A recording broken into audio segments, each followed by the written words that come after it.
Louise Basmaris, membre de l'association catholique Cato Voice, est avec nous sur ce plateau pour commenter cette visite papale en Irlande. Louise Basmaris, on l'a entendu, le pape présente à nouveau des excuses. Est-ce que c'est suffisant selon vous? Alors, les excuses, elles sont tout à fait nécessaires. Il y a vraiment quelque chose de... L'Église est comme une famille, comme un corps entier dans lequel chacun des membres est un petit peu comme dans une famille, liés les uns aux autres. Donc, ces excuses, elles sont nécessaires parce que on doit considérer la souffrance des victimes. Le pape a vraiment appelé à ce que les catholiques, dans leur ensemble, s'associent à la souffrance des victimes. Et c'est vraiment important pour ça que chacun se sente concerné. Donc, ces excuses, oui, sont nécessaires. Elles sont nécessaires parce que on doit donc compatir à ces souffrances de ces personnes et également il y a une véritable honte à avoir de tous ces actes qui ont été Mais ces commis. excuses sont-elles suffisantes pour les victimes d'abus qui, elles, réclament des actes? Alors non, effectivement, les excuses sont, sont de l'ordre de ce qui est de l'être de la personne. Après, il faut agir et le pape y a fermement appelé dans sa lettre qu'il a publiée mardi.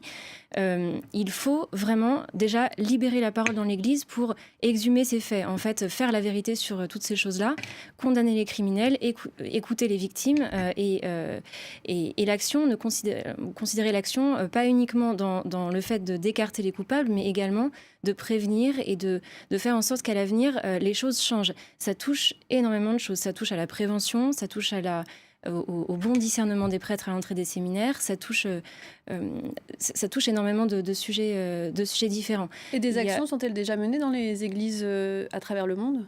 Oui, tout à fait. Alors, il y a beaucoup de choses qui ont été faites au niveau de l'Église à Rome. Il y a beaucoup de déclarations qui ont été dites et qui demandaient une application concrète.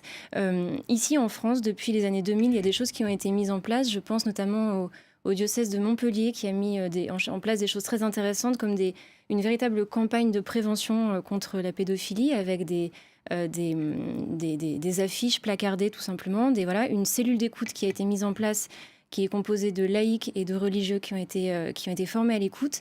Et il y a même un partenariat avec le CHU de Montpellier qui met à disposition des psychologues formés à cette question pour pouvoir accueillir. Voilà. Ça, Et pour en revenir au pape, est-ce que lui, le souverain pontife, est-ce qu'il peut en faire plus notamment, est-ce qu'on peut envisager des sanctions à l'égard des coupables? Alors, le pape peut, à son niveau, effectivement, donc donne des directives et peut agir, effectivement. Il y a eu énormément de démissions d'évêques depuis ces dernières années. Il a également mis en place une commission au sein du Vatican qui est chargée de suivre de très près toutes ces activités, tous ces crimes et de faire la lumière sur tout ça. Donc il agit, oui, et il agit, mais il agit pas seul en fait.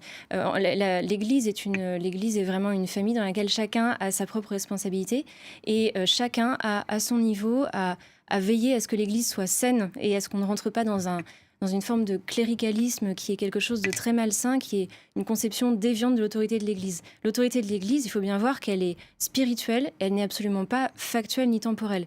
Donc à partir de là, on a tous à avoir une attitude saine les uns vis-à-vis des autres et à dénoncer les abus, les crimes et à protéger les faibles, parce que c'est le Justement, rôle je de voulais l'Église. aborder encore cette actualité de ce week-end. Un ancien ambassadeur auprès du Vatican à Washington, l'archevêque Carlo Maria Vigano, a accusé dans une lettre le pape d'avoir annulé, des sanctions contre le cardinal américain Theodore McCarrick, malgré les accusations de comportement gravement immoral à son encontre.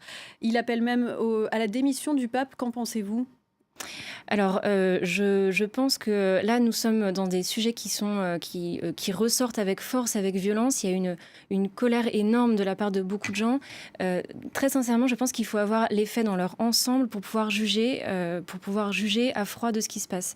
Je crois qu'il y a une véritable justice qui doit être faite contre ces crimes qui sont abominables. Et la justice, elle est aussi, elle est quand même à double tranchant. Et il faut quand même s'attacher à la vérité des faits. Pour ces sujets-là, je pense qu'il est un petit peu trop tôt pour se prononcer et une fois que la justice aura fait son travail, justice civile et justice ecclésiastique, on pourra en reparler dans des conditions beaucoup plus transparentes. D'accord, merci Louise Basmaris, merci d'avoir été avec nous sur France 24.